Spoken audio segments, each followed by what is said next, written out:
வணக்கம். இன்றைக்கி நம்ம என்ன விஷயம் தெரிஞ்சுக்க போகிறோம் அப்படின்னா, நம்ம ஏற்கனவே பார்த்த வீடியோவில் 7 வருடங்கள் வரை தண்டனை வழங்கக்கூடிய அஃபென்ஸ் நம்ம பண்ணியிருந்தோம் அப்படின்னா, நமக்கு அது முதல் வழக்காக இருக்குங்கிற பட்சத்தில் நன்னடத்தை அலுவலர் மூலமாக வழக்கை எப்படி விரைந்து முடிக்கணும் அப்படிங்கிறத பார்ப்போம்.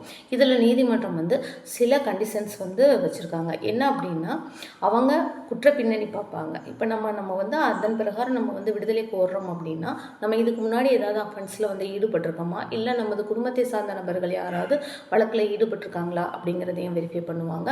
மேலும் நம்ம வெளியில் வந்தால், நம்ம விடுதலையாகி வந்தோம் அப்படின்னா அதனால் சமூகம் எதுவும் பாதிக்கப்படுமா, இல்லை இது மற்றவங்களுக்கு ஒரு முன் உதாரணமாக ஆயிருமா அப்படிங்கிறதையும் வெரிஃபை பண்ணுவாங்க.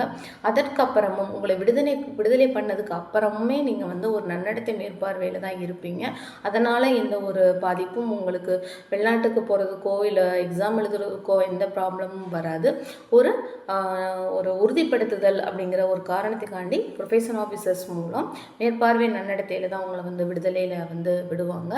ஆனால் விரைவாக நம்ம வழக்கு முடித்து நம்மளோட லைஃப்பை நம்ம பார்க்க முடியும். அதனால் உங்களுக்கோ இல்லை உங்களோட உறவினர்களுக்கோ யாராவது இந்த மாதிரி சின்ன சின்ன அஃபென்ஸில் உள்ளே போயிட்டாங்க. இப்போ சின்ன அஃபென்ஸு, பெரிய அஃபென்ஸு, இளம் சிறார்கள்னால் வேறு மாதிரி கேஸ் நடக்கும்.